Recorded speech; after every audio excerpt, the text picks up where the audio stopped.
Welcome to another Coach's CatChat. Joe Stewart here with head Linfield women's basketball coach Casey Bunn-Wilson here early in February, stretch run of the season coming up. Casey, how you doing today?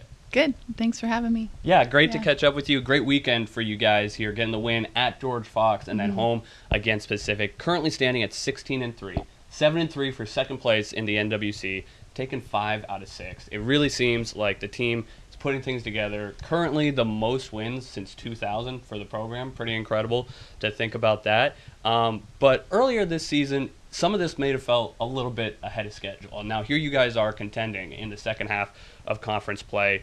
As the season has gone along, and particularly over the last couple of weeks through this kind of 5 out of 6 stretch, what are just some of the things you've observed from your team as they've grown throughout the year?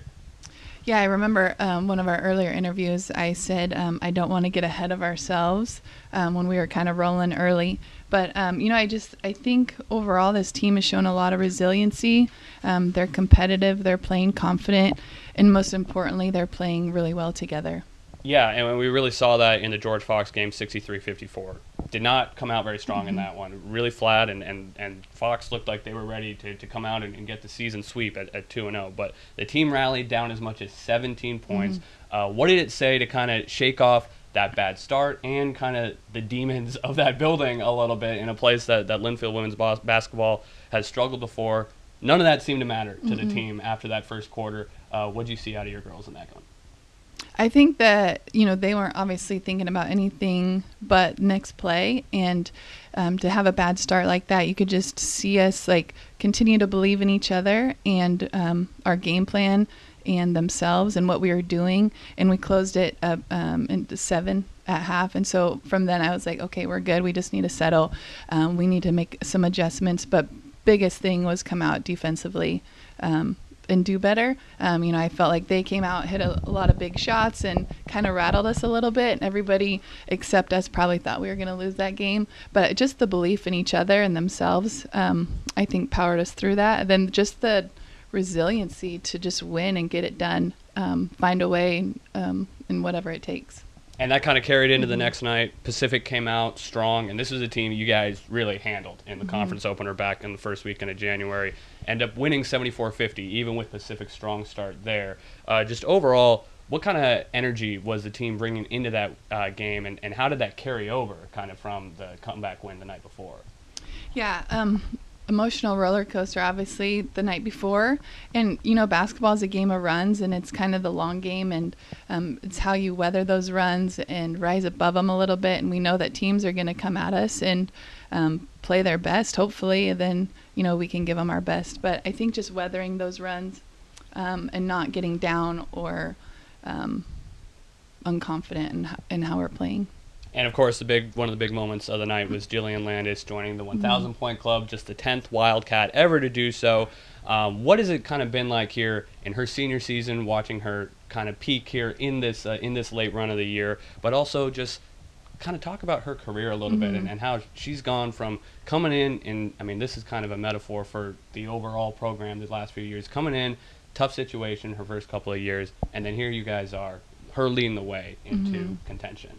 Yeah, I think that's kind of what drives her. Freshman year, we're in a very different spot. And so for her to be our lone senior and playing well and getting this recognition and getting her 1,000 points is really huge. And I'm really excited for her, really proud for her. She's worked hard for it. It's good for the program. It was fun to see her team rally behind her and celebrate her after the game. So, yeah, just a huge accomplishment and just such a turnaround from her freshman year. But, of course, the team basketball play has been really the big story this season. And now all 5 starters averaging double figures after this weekend. We saw a big night out of Alameda on Friday. Amelia Solt comes out for 21 points, or most as a Wildcat, on Saturday. Obviously, the guard play has been a big part of that. Even Mickey has been as reliable as ever on the wings. But with all these different players getting involved, and we've seen it off the bench, too, especially on shorthanded nights, how would you describe kind of this team's identity going into the stretch run of the season? Team first, very unselfish. I think they care a lot about each other.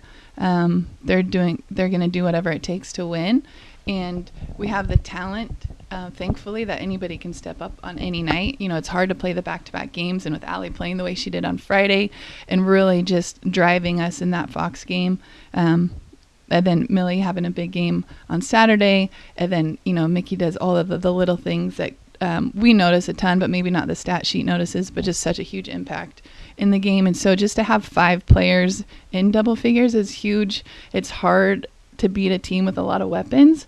But it's just the way that they share the ball. I mean, we're averaging, I don't know how many assists, but it's in the teens. So that just goes to show how unselfish they are, and just very team-oriented. So coming up this weekend, Puget Sound and PLU coming to town. And that was an interesting trip the first time around. PLU, you guys definitely went into that game confident. Certainly a team, though, that's grown a lot over the last month. And same thing with Puget Sound. That was a young team that kind of got a key win for them and their development against you guys in Tacoma. What's the trick to turning this back around and turn this into a 2-0 weekend instead of a 1-1 weekend against the Tacoma schools? Yeah, both tough teams. Both teams are playing well, very different teams. So we're going to have to game plan and make some adjustments, but hopefully come in and play with the same resiliency and same team first effort. Excited to see it. Yeah, Wildcats back in action with 2 at home this weekend, hosting Puget Sound on Friday night at 8 o'clock before PLU comes to town on Saturday at 6 o'clock. Couple of big games as we're headed to the stretch run of the Northwest Conference playoff race. Coach, thanks for the time and good luck this weekend. Thank you.